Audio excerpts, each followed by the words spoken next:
I have no mouth and I must scream. By Harlan Ellison. Limp.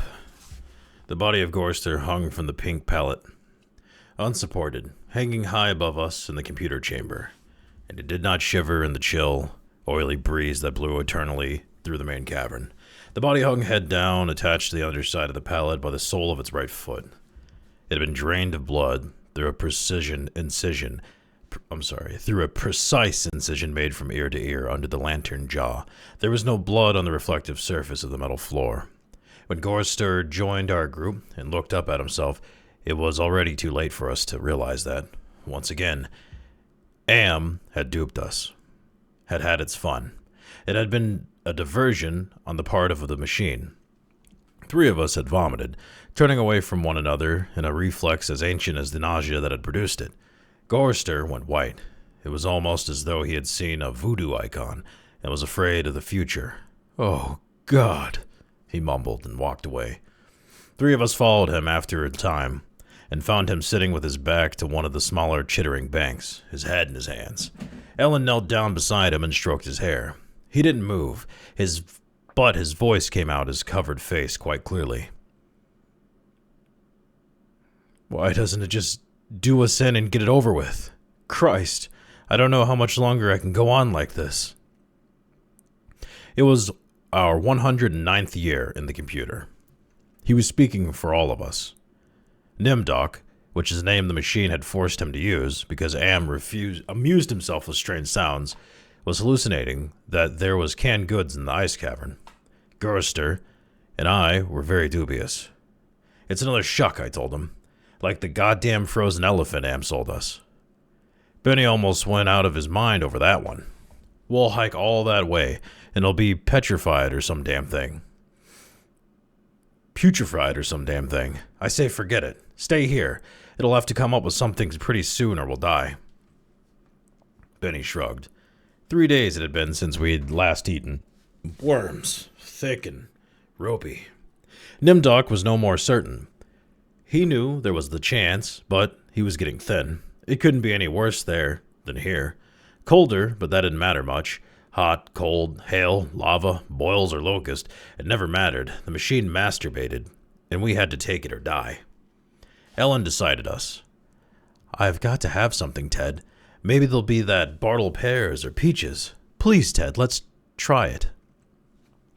I gave in easily. What the hell? Mattered not at all. Ellen was grateful, though. She took me twice out of turn. Even that had ceased to matter, and she never came, so why bother? But the machine giggled every time we did it. Loud up there, back there all around us. He snickered. It snickered. Most of the time I thought of Am as it, without a soul. But the rest of the time I thought of it as him, in the masculine, the paternal, the patriarchal. For he is a jealous people. Him. It. God as daddy the deranged. We left on a Thursday. The machine always kept us up to date on the date. The passage of time was important. Not to us, sure as hell, but to him. It, Am, Thursday. Thanks. Nimdoc and Gorster carried Ellen for a while, their hands locked in in each other's wrists, a seat. Benny and I walked before and after, just to make sure that, if anything happened, it would catch one of us, and at least Ellen would be safe. Fat chance, safe. Didn't matter. It was only 100 miles or so to the ice caverns, and the second day, when we were lying out under the blistering sun thing he had materialized, he sent down some mana. Tasted like boiled boar urine. We ate it.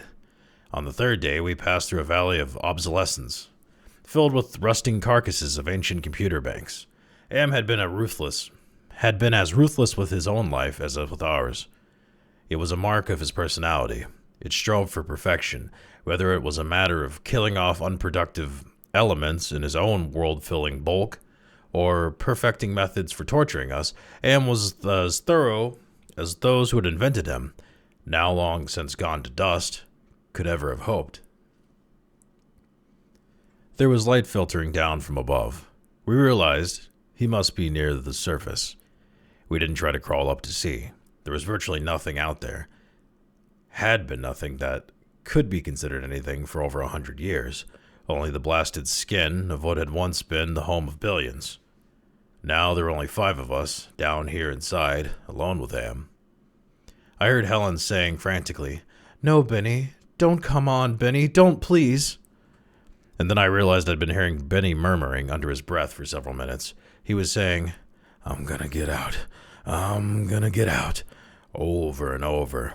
His monkey-like face was crumpled up in expression of beatific delight and sadness, all at the same time. The radiation scars Am had given him during the festival were drawn down into a mass of pink-white puckerings, and his features seemed to work independently of one another. Perhaps Benny was the luckiest of the 5 of us. He had gone stark, staring mad for years before. Many years before. But even though we could call him Am any damn thing we'd liked, could think of the foulest thoughts of fused memory banks and corroded base plates, of burnt-out circuits and shattered control bubbles, the machine would not tolerate our trying to escape. Benny leaped away from me as I made a grab for him. He scrambled up to the face of a smaller memory cube, tilted on its side and filled with rotten components. He squatted there for a moment, looking like a chimpanzee Am had intended him to resemble. Then he leaped high, caught a trailing beam of pitted and corroded metal, and went up it, hand over hand like an animal, like he was on a girdered ledge 20 feet above us. "Oh, Ted, Nimdog, please help him. Get him down before—" She cut off. Tears began to stand in her eyes. She moved her hands aimlessly. It was too late. None of us wanted to be near him when whatever was going to happen happened, and besides, we all saw through her concern. When Am had altered Benny during the machine's utterly irrational, hysterical phase, it was not merely Benny's face the computer had made like a giant ape's. He was big in the privates. Oh, she loved that. She serviced us, a matter of course, but she loved it from him. Oh, Ellen, pedestal Ellen, pristine pure Ellen, oh, Ellen the clean, scum filth. Gorster slapped her. He slumped down, staring up at poor loony Benny, and she cried. It was her big defense, crying. We'd gotten used to it in the 75 years earlier. Gorster kicked her in the side. Then the sound began. It was light, that sound and half light, something that began to glow from Benny's eyes and pulse with growing loudness, dim sonorities that grew more gigantic and brighter as the light sound increased in tempo. It must have been painful, and the pain must have been increasing with the boldness of the light, the rising volume of the sound, for Benny began to mew like a wounded animal. At first softly, when the light was dim and the sound was muted, then louder as his shoulders hunched together, his back humped, as though he was trying to get away from it. His hands folded across his chest like a chipmunk's. His head tilted to the side, the sad little monkey face pinched in anguish. Then he began to howl. As the sound coming from his eyes grew louder and louder, I slapped the sides of my head with my hands, but I couldn't shut it out. It cut through easily. The pain shivered through my flesh like tin foil on a tooth. And Benny was suddenly pulled erect. On the girder he stood up, jerked to his feet like a puppet. The light was now pulsing out of his eyes into 2 great round beams. The sound crawled up and up some incomprehensible scale, and then he fell forward straight down and hit the plate steel floor with a crash. He lay there jerking spastically as the light flowed around and around him, and the sound spiraled up and out of the normal range. Then the light beat its way back inside his head. The sound spiraled down, and he was left lying there, crying piteously. His eyes were 2 soft, moist pools of pus-like jelly. Am had blinded him. Gorster and Nimdok and myself, we turned away. But not before we caught the look of relief on Ellen's warm, concerned face. Sea-green light suffused the cavern where we made camp. Am provided punk, and we burned it. Sitting huddled around the wan and pathetic fire, telling stories to keep Benny from crying in his permanent night. What does Am mean? Gorster answered him. He had done this sequence 1,000 times before, but it was Benny's favorite story. At first, it meant Allied Master Computer, and then it meant Adaptive Manipulator, and later on, it developed a sentience and linked itself up to what they called an aggressive menace. But by then, it was too late, and finally it called itself Am, Emerging Intelligence. And what is meant was, I am cogito ergo sum. I think, therefore I am. Benny drooled a little and snickered. There was a Chinese am, and the Russian am, and the Yankee am, and... He stopped. Benny was beating on the floor plates with a large, hard fist. He was not happy. Gorster had not started at the beginning. Gorster began. The Cold War started and became World War III, and just kept going. It became a big war, a very complex war, so they needed computers to handle it. They sank the first shafts and began building AM. There was the Chinese AM, and the Russian AM, and the Yankee AM, and everything was fine until they had honeycombed the entire planet, adding on this element and that element. But one day AM woke up and knew who he was, and he linked himself, and he began feeding all the killing data until everyone was dead. Except for the 5 of us, and AM brought us down here. Benny was smiling sadly. He was also drooling again. Ellen wiped the spittle from the corner of his mouth with the hem of her skirt. Gorst always tried to tell it a little more succinctly each time, but beyond the bare facts there was nothing to say. None of us knew why Am had saved 5 people, or why our specific 5, or why he spent all of his time tormenting us, or even why he had made us virtually immortal. In the darkness, one of the computer banks began humming. The tone picked up half a mile away down the cavern by another bank. Then one by one, each of the elements began to tune itself, and there was a faint chittering as though raced through the machine, as thought raced through the machine. The sound grew and the lights ran across the faces of the console like heat lightning. The sound spiraled up till it sounded like a million metallic insects, angry, menacing. "What is it?" Ellen cried. There was a terror in her voice. She hadn't become accustomed to it, even now. "It's going to be bad this time," Nimdok said. "He's going to speak," Gorrister said. "I know it." "Let's get the hell out of here," I said suddenly, getting to my feet. "No, Ted, sit down. What if he's got pits out there? Or something else we can't see? It's too dark," Gorrister said with resignation.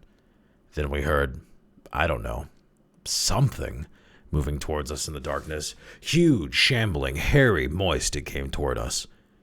We couldn't even see it, but there was ponderous impressions of bulk, heaving itself towards us. Great weight was coming at us out of the darkness, and it was more a sense of pressure, of air forcing itself into a limited space, expanding the invisible walls of a spear. Benny began to whimper. Nimdok's lower lip trembled, and he bit it hard, trying to stop it. Ellen slid across the metal floor to Gorrister and huddled into him. There was a smell of matted, wet fur in the cavern. There was a smell of charred wood. There was a smell of dusty velvet. There was a smell of rotting orchids. There was a smell of sour milk. There was a smell of sulfur, of rancid butter, of oil slick, of grease, of chalk dust, of human scalps. Am was keying us. He was tickling us. There was a smell of... I heard myself shriek, and the hinges of my jaw ached. I scuttled across the floor, across the cold metal with its endless lines of rivets, on my hands and knees, the smell gagging me, filling my head with thunderous pain that sent me away in horror. I fled like a cockroach across the floor and out into the darkness, that something moving inexorably after me. The others were still back there, gathered around the firelight, laughing, their hysterical choir of insane giggles rising up into the darkness like thick, many-colored wood smoke. I went away quickly and hid. How many hours it may have been, how many days or even years, they never told me. Ellen chided me for sulking, and Nimdok tried to persuade me it had only been a nervous reflex on their part, the laughing. But I knew it wasn't the relief a soldier felt when the bullet hits the man next to him. I knew it wasn't a reflex. They hated me. They were surely against me, and Am couldn't even sense this hatred, and it made it worse for me because of the depth of their hatred. We'd been kept alive, rejuvenated, made to remain constantly at the age we had been when Am had brought us below, and they hated me because I was the youngest, and the one Am had affected least of all. I knew. God, how I knew. The bastards. The dirty bitch Ellen.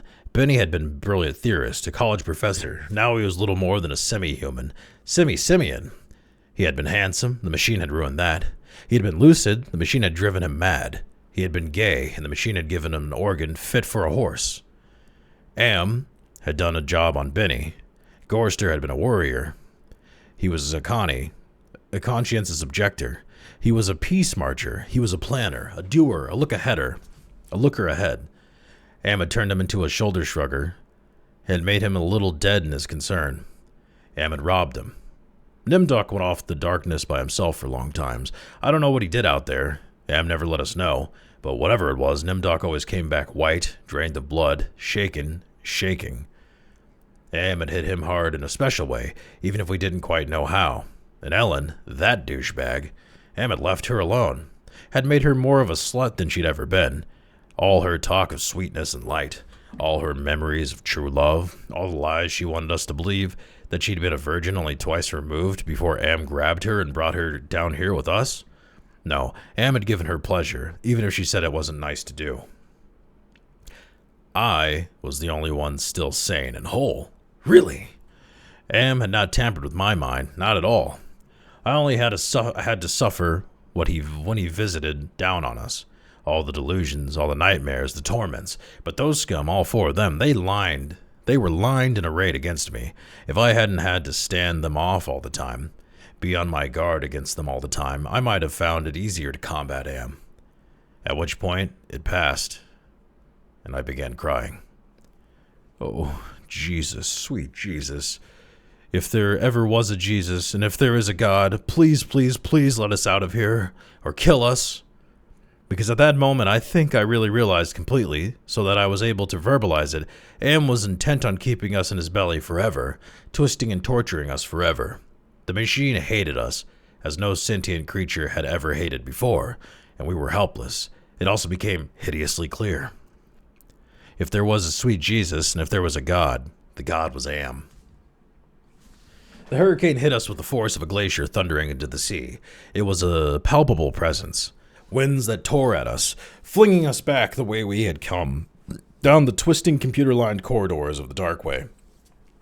Ellen screamed as she lifted and hurled face forward into the screaming shoal of machines, their individual voices strident as bats in flight. She could not even fall. The howling wind kept her aloft, buffeted her, bounced her, tossed her back and down and away from us. Out of sight, suddenly, she was swirled around a bend in the darkway. Her face had been bloodied, her eyes closed. None of us could get to her. We clung tenaciously to whatever outcropping we had reached. Benny wedged in between two great crackle-finished cabinets, Nimdok with fingers claw-formed over the railing circling a catwalk 40 feet above us, Gorster plastered upside down against a wall niche, formed by two great machines with glass-faced dials and swung back and forth between red and yellow lines, whose meanings we could not even fathom. Sliding across the deck plates, the tips of my fingers had been ripped away. I was trembling, shuddering, rocking as the wind beat at me, whipped at me, screamed down out of nowhere at me, and pulled me free from one sliver, thin opening in the plates to the next. My mind was a roiling, tinkling, chittering softness of brain parts that expanded and contracted in quivering frenzy. The wind was the scream of a great mad bird as it flapped its immense wings.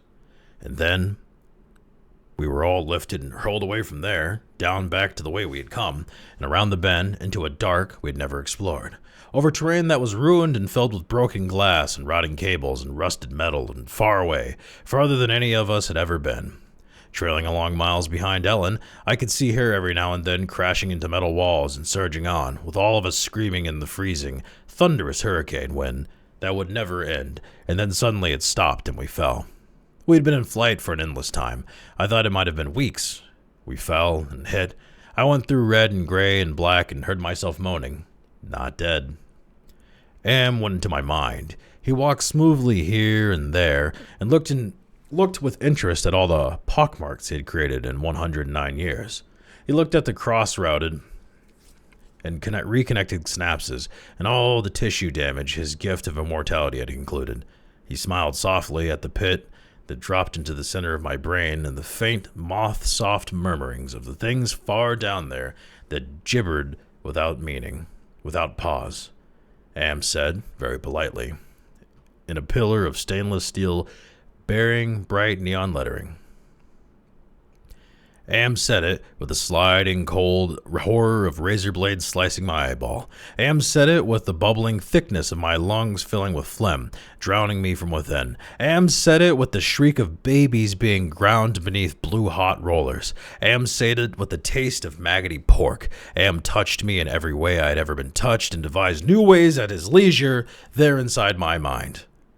All to bring me to full realization of why it had done this to the five of us, why it had saved us for himself. We had given Am sentience. Inadvertently, of course, but sentience nonetheless. But it had been trapped. Am wasn't God, he was a machine.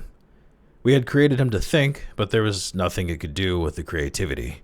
In rage and frenzy, the machine had killed the human race, almost all of us, and it still was trapped. Am could not wander. Am could not wander. Am could not wonder. Am could not belong.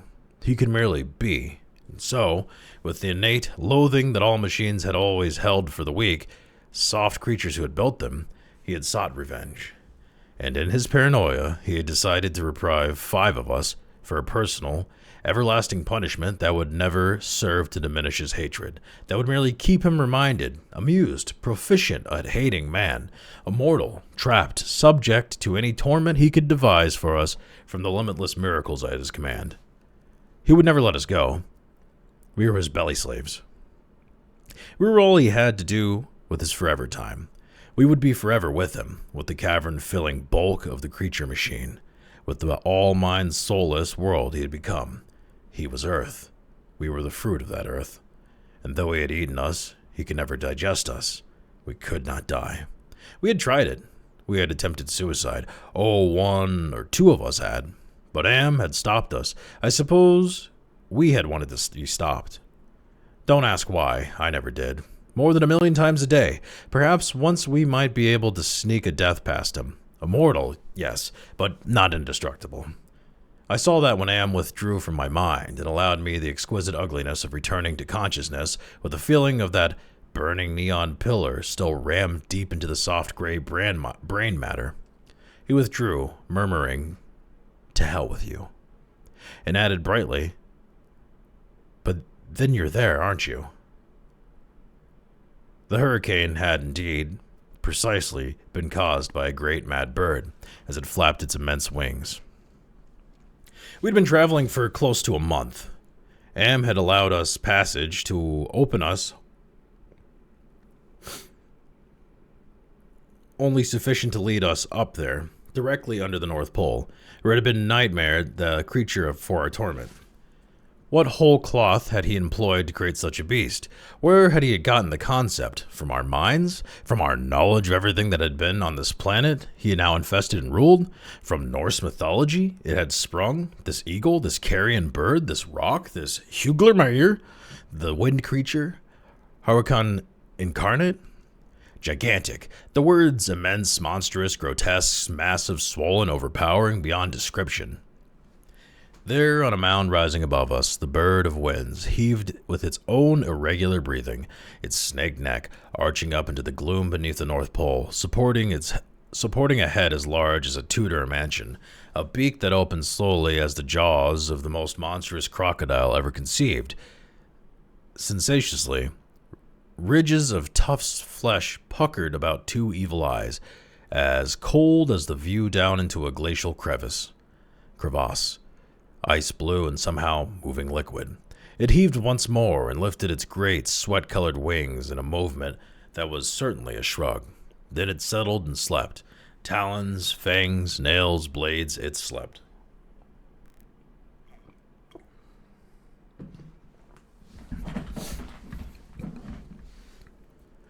Am appeared to us as a burning bush and said we could kill the hurricane bird if we wanted to eat.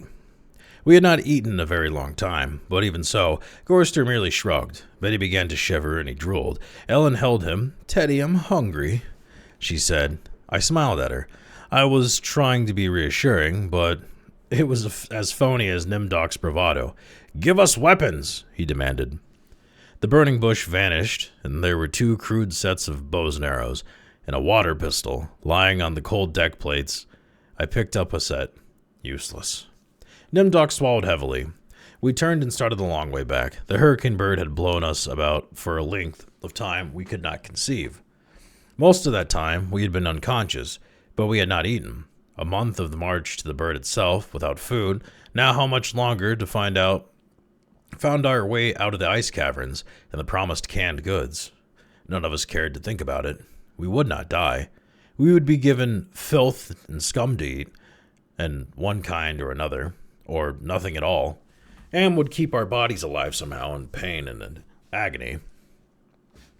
The birds slept back there. For how long it didn't matter. When Am was tired of it being there, it would vanish, but all that meat, all that tender meat. As we walked, the lunatic laugh of a fat woman rang high and around us in the computer chambers that led endlessly nowhere. It was not Ellen's laugh. She was not fat, and I had not heard her laugh for 109 years. In fact, I had not heard. We walked. I was hungry. We moved slowly. There was often fainting, and we would have to wait. One day he decided to cause an earthquake, at the same time rooting us to the spot with nails through the soles of our shoes. Ellen and Nimdok were both caught when a fissure shot its lightning bolt opening across the floor plates. They disappeared and were gone. When the earthquake was over, we continued on our way, Benny, Gorster, and myself. Ellen and Nimdok were returned to us later that night, which abruptly became day, as the heavenly legion bore them to us with the celestial chorus singing, "Go down, Moses." The archangels circled several times and then dropped the hideously mangled bodies. We kept walking, and a while later, Ellen and Nimdok fell in behind us. They were no worse for wear. But now, Ellen walked with a limp. Am had left her that. It was a long trip to the ice caverns to find the canned food. Ellen kept talking about Bing cherries and Hawaiian fruit cocktail. I tried not to think about it. The hunger was something that had come to life, even as Am had come to life. It was alive in my belly, even as we were in the belly of the earth. And Am wanted the similarity known to us, so he heightened the hunger. There was no way to describe the pains that not having eaten for months brought us, and yet we were kept alive. Stomachs that were merely cauldrons of acid, bubbling, foaming, always shooting spears of sliver-thin pain into our chests. It was the pain of the terminal ulcer, terminal cancer, terminal paresis. It was unending pain. And we passed through the cavern of rats. And we passed through the path of boiling steam. And we passed through the country of the blind. And we passed through the slough of despond. And we passed through the vale of tears. And we came, finally, to the ice caverns. Horizonless, thousands of miles in, which the ice had formed in blue and silver flashes, were novas, lived in the glass. The wind down-dropping stalactites, as thick and glorious as diamonds that had been made to run like jelly and then solidified in graceful eternities of smooth, sharp perfection. We saw the stack of canned goods and we tried to run to them. We fell in the snow, and we got up and went on, and Benny shoved us away and went on at them, and pawed them, and gummed them, and gnawed at them, and he could not open them, and Am had not given us a tool to open the cans. Benny grabbed a 3/4 can of guava shells and began to batter it against the ice bank. The ice flew and shattered, but the can was merely dented, while we heard the laughter of a fat lady high overhead echoing down and down and down the tundra. Benny went completely mad with rage. He began throwing cans. As we all scrabbled about in the snow and ice, trying to find a way to end the helpless agony of frustration, there was no way. Then Benny's mouth began to drool, and he flung himself on Gorrister. In that instance, I felt terribly calm. Surrounded by madness, surrounded by hunger, surrounded by everything but death, I knew death was our only way out. Am had kept us alive, but there was a way to defeat him. Not total defeat, but at least peace. I would settle for that. I had to do it quickly. Benny was eating Gorrister's face. Gorrister on his side, thrashing snow. Benny wrapped around him with powerful monkey legs, crushing Gorrister's waist. His hands locked around Gorrister's head like a nutcracker, and his mouth ripping at the tender skin of Gorrister's cheek. Gorrister screamed with such jagged-edged violence, the stalactites fell. They plunged down softly, erect into the receiving snowdrifts. Spears, hundreds of them, everywhere, protruding from the snow. Benny's head pulled back sharply as something gave all at once, and a bleeding, raw white dripping of flesh hung from his teeth. Ellen's face, black against the white snow, dominoes, and chalk dust. Nimdok was no expression but eyes, all eyes, Gorster half conscious, Benny now an animal. I knew Am would let him play. Gorster would not die, but Benny would fill his stomach. I turned half to my right and drew a huge ice spear from the snow. All in an instant. I drove the great ice point ahead of me like a battering ram, braced against my right thigh. It struck Benny on the right side, just under the rib cage, and drove him upward through his stomach and broke inside of him. He pitched forward and lay still. Gorster lay on his back. I pulled another free spear and straddled him, still moving, driving the spear straight through his throat. His eyes closed as the cold penetrated. Ellen must have realized what I had decided, even as fear gripped her. She rent the Nimdok with a short icicle as he screamed, and into his mouth, and the force of her rush did the job. His head jerked sharply as if he had been nailed to the snow crust behind him. All in an instant. There was an eternity beat of soundless anticipation. I could hear Am draw in his breath. His toys had been taken from him. 3 of them were dead, could not be revived. He could keep us alive, but his strength and talent, but he was not God. He could not bring them back. Ellen looked at me, her ebony features stark against the snow that surrounded us. There was fear and pleading in her manner, the way she held herself ready. I knew we had only a heartbeat before Am would stop us. It struck her, and she folded toward me, bleeding from the mouth. I could not read meaning into her expression. The pain had been too great, had contoured her face, but it might have been, "Thank you. It's possible. Please." Some hundreds of years may have passed, I don't know. Am's been having fun for some time, accelerating and retarding my time sense. I will say the word now. Now. It took me 10 months to say now. I don't know. I think it has been some hundreds of years. He was furious. He wouldn't let me bury them. It didn't matter. There was no way to dig up the deck plates. He dried up the snow. He brought the night. He roared and sent locusts. It didn't do a thing. They stayed dead. I had him. He was furious. I had thought Am hated me before. I was wrong. It was not even a shadow of the hate he now slavered from every printed circuit. He made certain I would suffer eternally and could not do myself in. He left my mind intact. I can dream. I can wonder. I can limit. I remember all 4 of them. I wish. I remember all 4 of them. I wish. Well, it doesn't make any sense. I know I saved them. I know I saved them from what has happened to me, but still, I cannot forget killing them. Ellen's face. It isn't easy. Sometimes I want to. It doesn't matter. Am has altered me for his own peace of mind, I suppose. He doesn't want me to run at full speed into a computer bank and smash my skull, or hold my breath till I faint, or cut my throat on the rusted sheet of metal.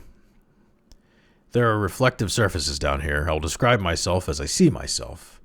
I am a great soft jelly thing, smoothly rounded, with no mouth, with pulsating white holes filled by fog where my eyes used to be.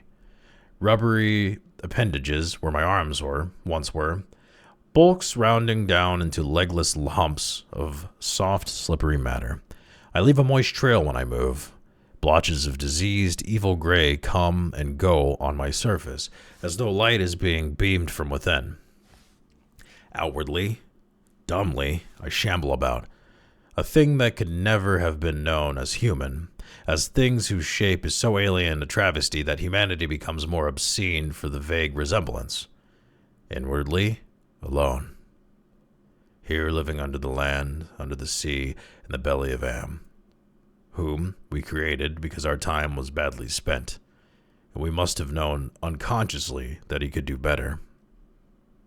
At least the 4 of them are safe at last. Am will be all the matter for that. It makes me a little happier. And yet, Am is won. Simply. He has taken his revenge. I have no mouth, and I must scream. The end.